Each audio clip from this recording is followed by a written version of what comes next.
Hello, welcome back to my kitchen. It is Sunday. I've kind of had a lazy Sunday. I've done some cleaning around the house and hung some laundry and, you know, the general life maintenance things. I'm drinking a root beer because sometimes I can't have caffeine at night. That's not a thing I can do that much anymore.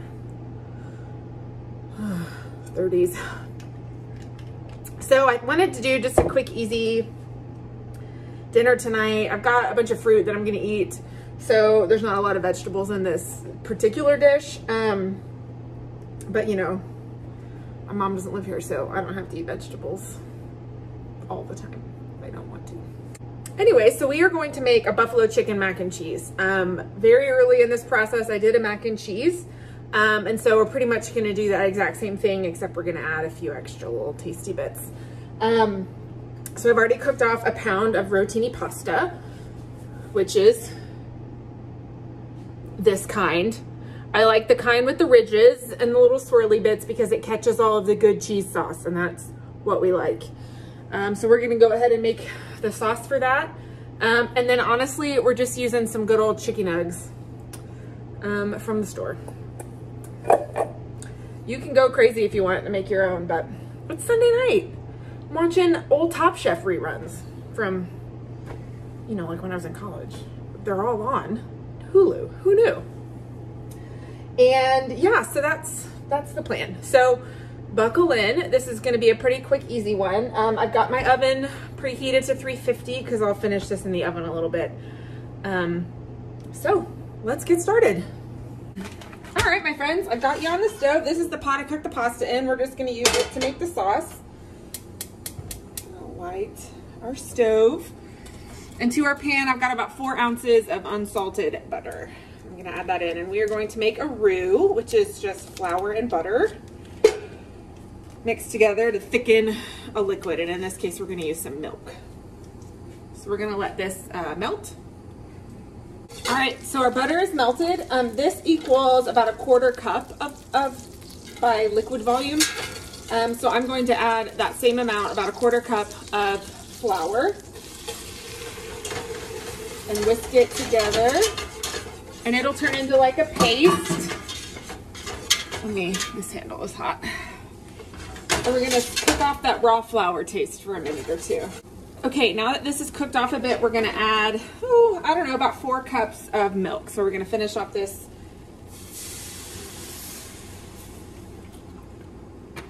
half gallon, and then I've got another one coming behind it.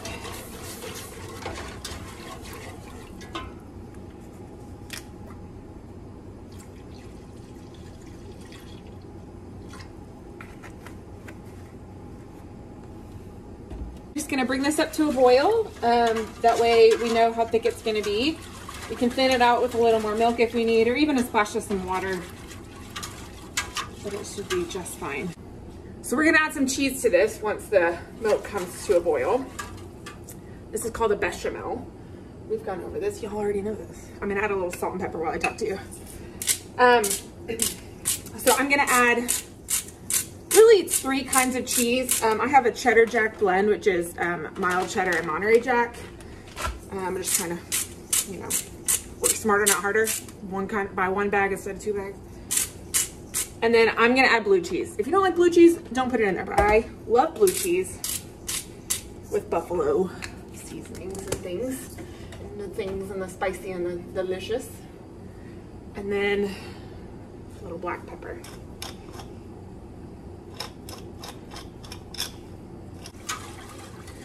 So since I'm using some buffalo, here, push it back down again. Since I'm using buffalo sauce on the chicken, I'm gonna throw in a little bit of the wing sauce into the bechamel just to kind of give it a little extra flavor. I don't know, 3 or 4 tablespoons or so.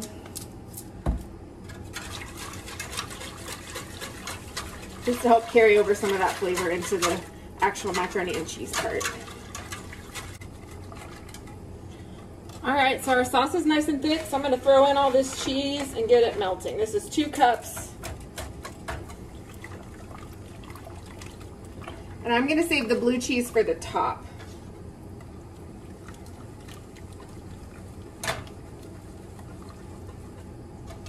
I'm just gonna stir this until all of the cheese is melted.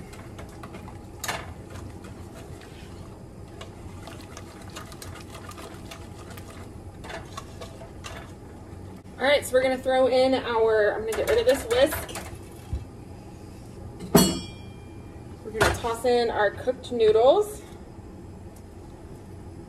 It's gonna look like more sauce than what you need, but it's gonna thicken. It always does, and that way you don't end up with dry pasta.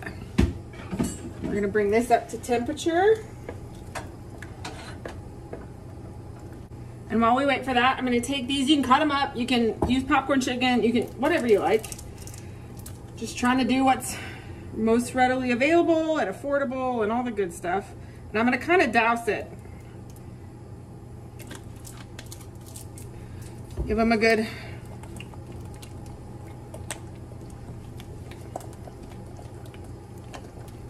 woo! I threw one out. It's okay, I saved it. All right, it's gone. That one was fired.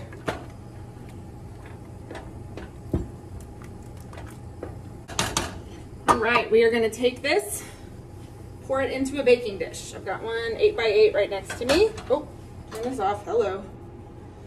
Catherine, light your towel on fire.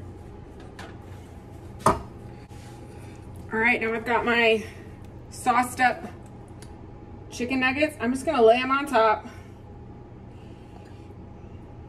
Oh, I guess I can show you what I'm doing. That'd be helpful.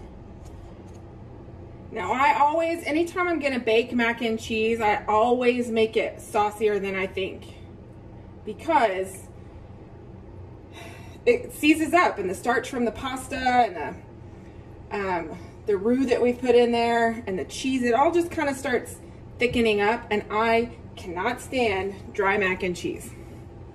Can't do it, I can't do it. So I'm always mindful of what the final preparation is going to be, and that kind of helps me determine what to do. I'm going to drizzle all this sauce,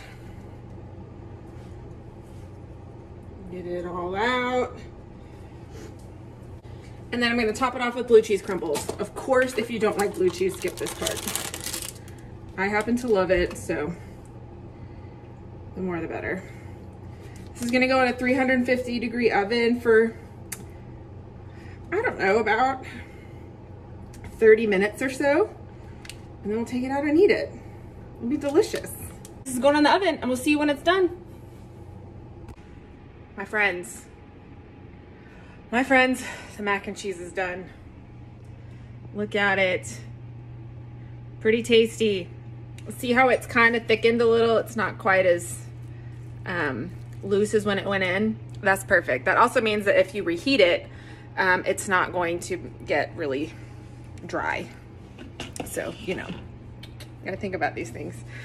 So that's that. Super easy mac and cheese. I'm gonna dish some of it up and eat it for my dinner. I will see y'all next time. Bye.